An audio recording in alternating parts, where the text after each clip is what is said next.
So, hello guys, it's the talk we need to have. On est tombé sur des extraits. En tant que tel, vous pouvez aller voir l'intégralité. Il y a les deux parties. Il y a la partie de l'ex-belle-fille Melissa qui raconte l'enfer qu'elle a vécu. Et il y a la partie aussi que je viens de voir de la fameuse belle-mère. La belle-mère qu'on ne veut pas avoir. La belle-mère de l'enfer. On la voit de loin, on demande à Dieu on retire ça. Peu importe le partenaire, on retire. Et elle, la belle-mère, en vrai, elle a confirmé que Melissa, elle a même, dans son témoignage, elle a été douce avec cette belle-mère. Bref. Je vous dis, il y a des hommes qui vont rester célibataires. Son homme, son fils, Yvan, là, il va finir avec un homme. Ok? Il mérite aucune femme à cause de sa mère. Et oui. Le cas de Yvan, la toxicité familiale et spiritualité détournée. Aujourd'hui, on va parler de ce sujet délicat mais bien réel. Ces belles-mères qui franchissent toutes les limites au point de considérer leur propre fils comme leur époux spirituel. Tu sais, t'imagines. Une relation malsaine, destructrice et manipulatrice qui détruit non seulement les couples, mais aussi la vie des enfants et des familles entières. Et jusqu'à maintenant, même avec la chaîne Bantou, ils ont fait l'affaire du miroir. La belle-mère est fière d'elle. Et puis, au moment où on la demande, mais tu sais, c'est quoi ta belle-fille idéale? Tu sais, c'est quoi ton vœu pour ton fils? Elle est vraiment perverse, là. Yo, elle veut que son fils soit avec un homme, clairement. Comme ça, s'il est avec un homme, elle pourrait pas être en compétition avec lui. Parce que si c'est avec une autre femme, elle va être en compétition. Bref, on regarde le tout ensemble. On va plus re-analyser.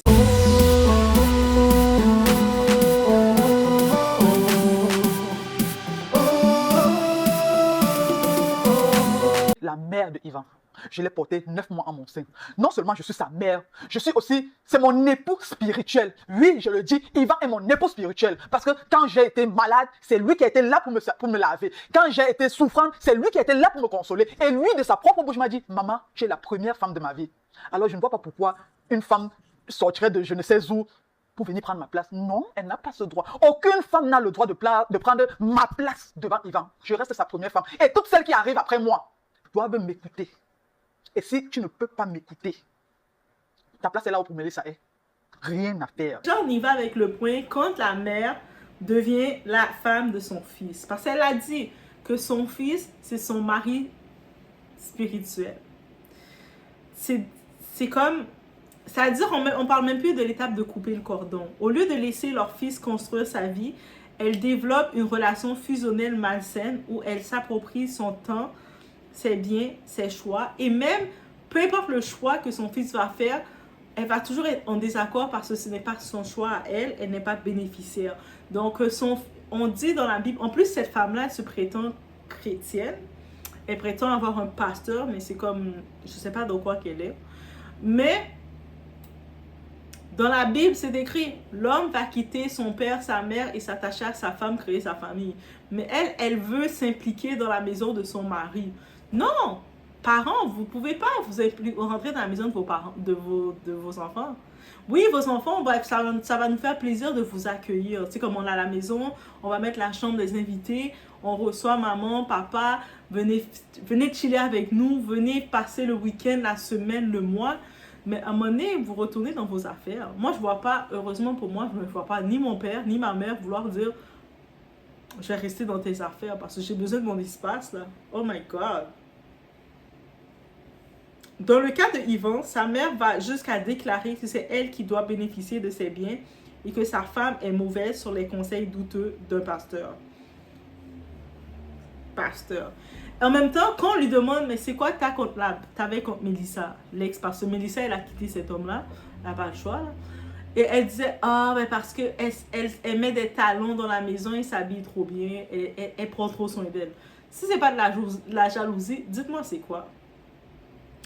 Donc, résultat, Melissa, l'épouse, elle est rabaissée, accusée, elle a même traité, même malgré que Melissa a quitté le foyer, elle est partie, elle continue de salir cette femme-là, mais à un moment donné, laisse-la tranquille. Elle a laissé ton fils, elle a laissé ton mari spirituel même. C'est tellement choquant. C'est pour ça qu'on voit qu'il y a beaucoup de gens qui se disent chrétiens, mais ils ne connaissent même pas leur Bible. La manipulation spirituelle et familiale. Certaines belles-mères utilisent la religion, la peur et la culpabilité pour garder leur fils ou leur enfant sous emprise. On les voit dire, mon pasteur m'a dit que ta femme est mauvaise. Ok, et puis? On les voit dire, en réalité, ce n'est pas Dieu qui parle, c'est une projection de leurs propres blessures et de leurs besoins de contrôle. Le pire, elles entretiennent même des liens pervers avec les anciennes compagnes de leur fils pour saboter sa vie amoureuse. La mère était fâchée parce que son fils n'a pas aimé une femme elle voulait pour son fils. Comment toi, tu es un parent, tu es tellement pervers, tu veux tellement contrôler la vie de ton enfant que tu veux même choisir le partenaire de ton enfant?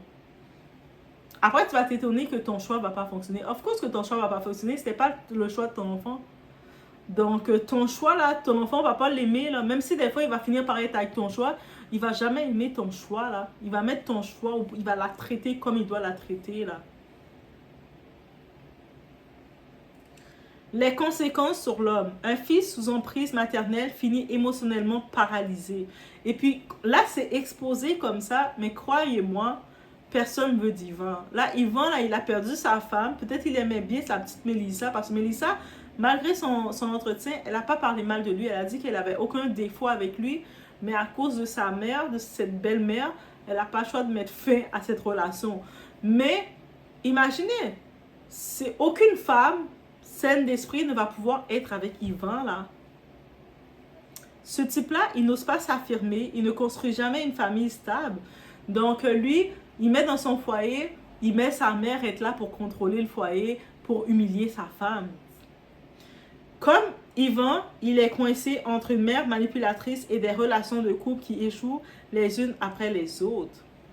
Au final, il risque de rester seul ou de chercher une issue ailleurs, parfois même dans des choix extrêmes parce qu'il a été privé de liberté affective. T'sais, à un moment donné, il va se rendre compte que ça va marcher avec aucune femme. Toutes les femmes, sa mère ne va pas les aimer parce qu'elle est jalouse des autres femmes. Il va finir par prendre un homme. Ce type, il va finir avec un homme. Il va prendre un homme et sa mère va juste voir son fils avec un homme. J'espère qu'elle va être contente de voir ça. Peut-être qu'elle va se mélanger au trio parce qu'elle a l'air tellement perverse. Donc, l'analyse psychologique de tout ça, ce comportement de certaines mères relève d'une relation incestuelle. Aussi simple que ça.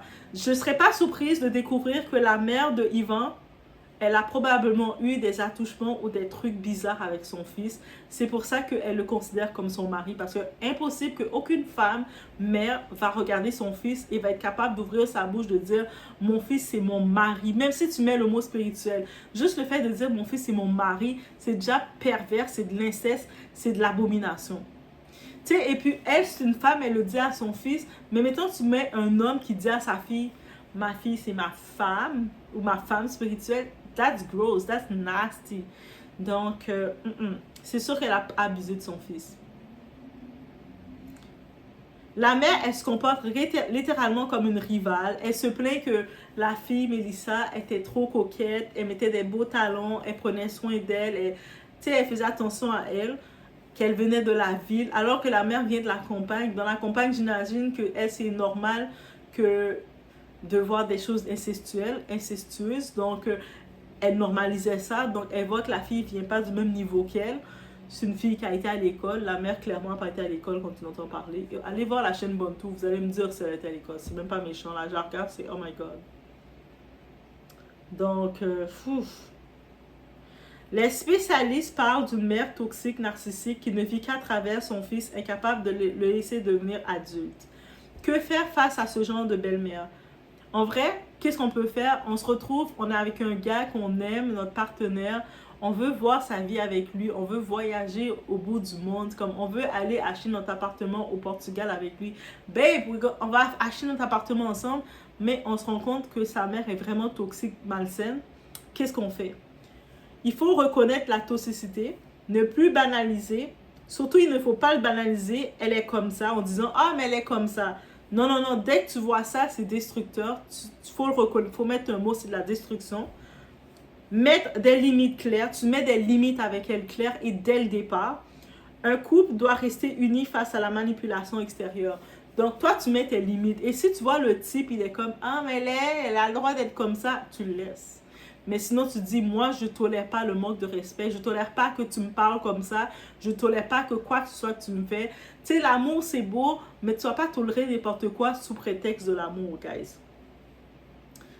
Troisième point, se détacher spirituellement et psychologiquement. Ne pas laisser la belle-mère utiliser la foi pour contrôler. Comme un moment, elle racontait, elle a fait des gens bizarres venir prier sur sa tête. Non, c'est pas tout le monde qui va prier sur moi. Encore moins toi, petite mère incestueuse, tu vas venir prier sur ma tête. Hell no. Tu aurais osé, une belle-mère comme ça aurait juste osé faire ça. Ma mère l'aurait... Ok, ma mère l'aurait terminé. Tu vas venir prier sur sa petite princesse. Moi, je suis la princesse de ma maman. Donc, oublie ça. Donc, non. Il ne faut pas tout accepter sous prétexte de ta belle-mère par amour pour garder ton mariage. Non. Si le mari ne te défend pas dans cette situation-là, et puis elle vient prier sur ta tête, moi, j'appelle direct ma mère, mon père, et je prends mes valises, annulation de tout ça. Chercher de l'aide, psychologue, conseiller familial, guide spirituel équilibré. Un vrai guide spirituel, pas les faux pasteurs qui n'ont jamais même fait le cours de 2 heures de cours de théologie. Ça, c'est une autre chose. Protéger son couple. Si l'homme ne se détache pas de sa mère, la relation est condamnée, guys. Que Dieu nous épargne de ce type de belle-mère. Aussi simple que ça. Une mère doit bénir le mariage de son fils et non pas le détruire. Donc, et à vous, mes très chers, protégez vos couples, mettez des limites et souvenez-vous que l'amour vrai libère, il ne contrôle pas. Donc, vous êtes en relation avec votre gars, peu importe que vous trouvez qu'il a des bonnes qualités, mais s'il n'est pas capable de vous protéger face à l'ennemi qui est sa mère, on met fin sur ça. C'est sûr qu'on peut essayer pour voir, dire, on va faire des thérapies, on va voir des psychologues ensemble. Si c'est impossible, la mère, elle est comme ça, bornée, ça sert à rien, il n'y a pas de combat, on choisit ses combats. Et puis en plus, la mère dit qu'elle veut des petits-enfants, elle veut que son fils soit avec une belle femme. Ça veut dire que une belle femme, elle a sa maman et son papa, elle va quitter chez elle, aller avec ton fils Yvan, et toi qui vas venir commencer à maudire la fille d'autrui comme ça. Non, son fils mérite aucune femme. Il ne mérite pas qu'aucune femme va risquer de faire porter aucun enfant pour lui, que lui, il se mette avec un homme. Au moins, les hommes sont forts, là, un homme va pouvoir lutter contre elle. Donc, qu'ils se mettent avec un homme tout court qui laisse les femmes tranquilles. Et messieurs, vous faites déjà assez de mal aux femmes.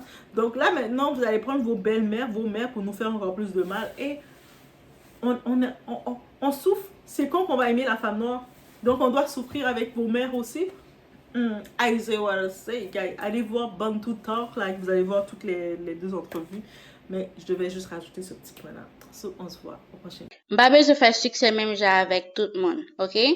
Donc, nous tous, qu'à faire succès, nous pas obligés de passer par même chemin.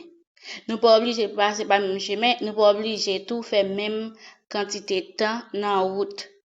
Gen route à faire, gen côté besoin aller, gen plusieurs voies. Ou ka passer par avion, hélicoptère, ou ka passer par machine, ou ka passer par moto, ou ka passer à pied, ou ka passer tout par bécane. Ça veut dire nous pas obligés de passer par même chemin. Si par exemple moi fait 30 minutes dans route ou même moi fait 5 minutes dans route, ça pas garder. Moi-même, je suis focus sur moi. Donc, si vous pensez que le fait qu'on arrive avant, ou pensez que bon passé, ou pensez que m'pas privé chéri, ou chiré, m'a passé dans la route, mais quand t'as privé, m'a privé. OK? Toi, après, c'est pas faire jour l'ouvrir. M'a privé quand même, m'a boule figue, non. Et d'ailleurs, nous tous pas obligés d'arriver à même le tout. C'est pas parce que monter avion, ou monter avion, ou pensez me frustré pour ça. Ça qu'arrive ou même c'est pas avion qui a passé, moi même ça qu'arrive c'est pas machine qui a passé. Ça qu'arrive c'est pas bateau qui a passé. Ça qu'arrive c'est pas un autre moyen qui a passé. Ça fait ouais, même là États-Unis, il y a des cérémonies qu'on a critiqué moun parce que prend route pour rentrer ou même entrer normal c'est là. Nous pas besoin qu'on qui rentrer quand t'as pour entrer ou même yo rentrer, ça qui est important. Bagay qui dit oui, les moun sont à propose que yo intelligent. Comprendre toujours t'a montré que nous plus fort parce que ouais ça bon pour vous avec il était supposé faire même ba là tout. Nous, ça veut dire, ou ka wè zyo bon ça, nous même nous wè zyo nous ba non ba qui pi belle toujours. OK? Ou du moins tout, si mise, même si on t'a mise n'a pas de bonne nouvelle. Donc à laver dans nous, sous tête pas nous. Gyan paquet de ban moun, là on pas fait même bagarre ensemble avec yo, ou du moins tout, so arrivé puis vite passer yo gen problème yo frustration k'ap touye yo. C'est ça qui fait en pile fois dans nous-mêmes, nous kon victime, nous tellement besoin copier sous moun, moi pas besoin copier pièce moun. M'pas obligé utiliser même bagarre ensemble avec ou, m'pas même moun ensemble avec ou, nous pas gen même qualité, nous pas gen même pensée, nous pas gen même destin, nous pas servir même bagaille. Bon, ça qui plus grave encore, ça qui arrive au te dans pays avant, ou te fait toute journée dans pays, ou te fait dans pays ça qui arrive, ou te mette aller avant, ou te mette devant tout, nous ne doit pas faire succès avant. Ça veut dire nous pas même penser, nous pas même stratégie. Moi même les ma femme moi pas temps grien dans moi même. Ou pas nous plutôt veiller moun, moi pas temps pour ça, ça fait me focus, ça qui arrive moi avant. Donc c'est pas critiquer moun.